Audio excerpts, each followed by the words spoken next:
So, hi, I'm Zaira Ivana Oranga Carlos, and I be Computer Science from Tecnológico de Monterrey, Campus Assesment. This is my internal assessment for computer science, of course. This is my code. This is the main part of my code, the library that I used for the input of information, the implementation of the library. These are the panels that will appear when we decide we want to create a new object. This here is the part that is in charge of creating gravitational attraction between the two objects, the two types of objects that we will create when the program is run. All of this, all of this is my interface, which is like a part set apart from the 3D part of the program. You will see how it works once the program is run. My attractor class, we can give it mass and location. Here, the display function that draws a sphere, and these are other functions that serve for some purposes here, but that are not as important as this.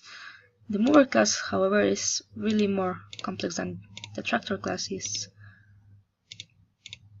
The mover class, similar in a way, it has also update. Well, it has also display. It has also, but additionally, it has updates, which adds velocity location, which adds acceleration to velocity and location, and updates the location based on that. It also has these functions, so it can be, so the mover can be affected by the gravitational force exerted by the attractor. Let's see how it works. So this is my program. You can navigate through it as it says here by pressing and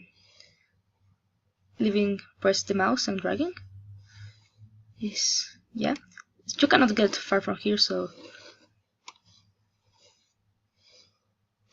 And now let's create a new body. As it says here, we must create first the attractor. I just pressed A, and you can change windows. Well, you have to change windows. That's quite uncomfortable, but that's how it is. Yeah, that's it. So we have an attractor of mass 3000, sorry, with location 000.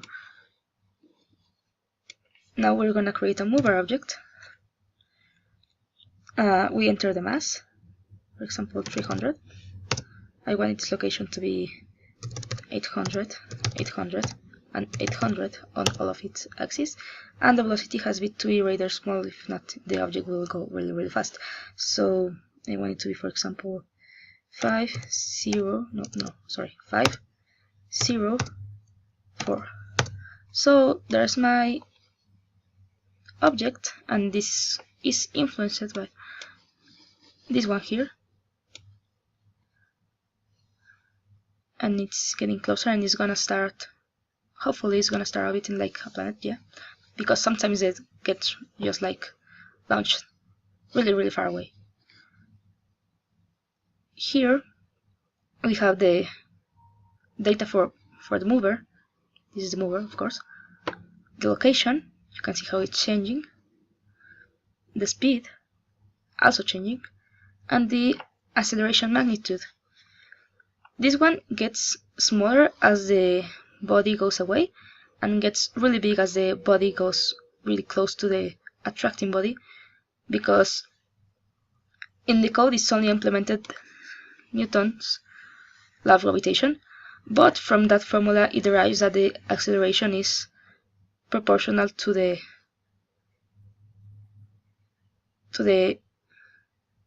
inverse distance from this object to this object. So it will follow that the acceleration gets bigger as it gets closer. Yeah, and you can see how the screens are appearing here because of the array list that we implemented also for the graphics.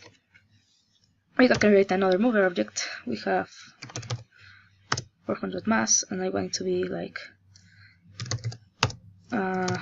just putting random stuff here. That makes sort of sense. 3, 3, 3, because 3s are nice numbers. 3 is a nice number. So this is the other mover, and you can see how both have different values right now, as they are influenced by this body. So yeah, that really went far, far away.